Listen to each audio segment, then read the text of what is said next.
Hi, I'm just here working away on your Craftsman 27-inch snowblower, and I'm just going to go over a few things that I found with this, and then I'll do an estimate up for you, and I'll send it along, and we can go from there.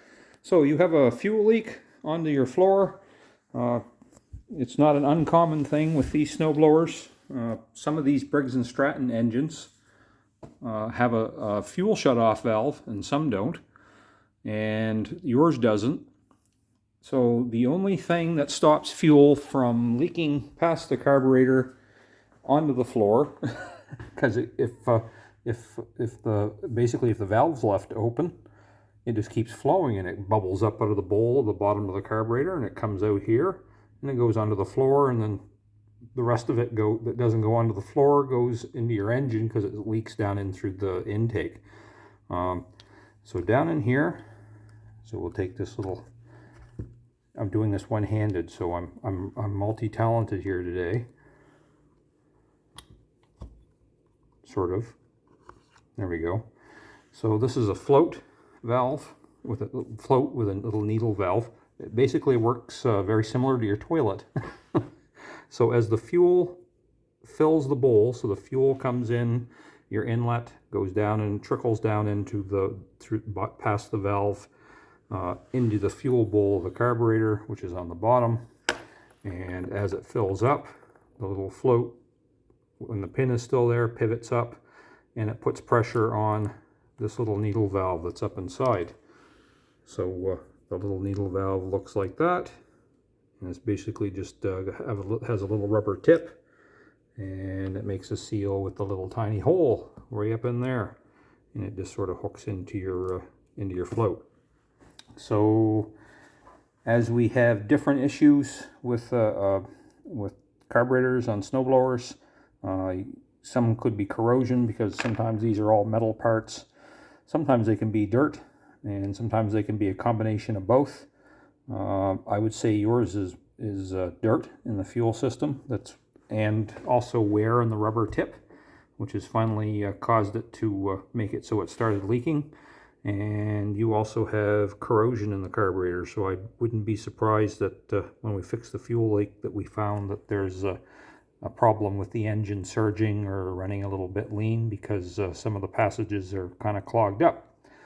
I'm also going to attach a couple of pictures to this little video and just show you some damage that I found on the carburetor. It looks like basically the carburetor, this is the engine side, and it mounts onto this little mount, and then the mount goes on the engine, and it looks to me like somebody tried to pry it apart with a screwdriver at one point, and they've actually damaged the sealing area here on the carburetor, and that has likely caused a little bit of an air intake leak.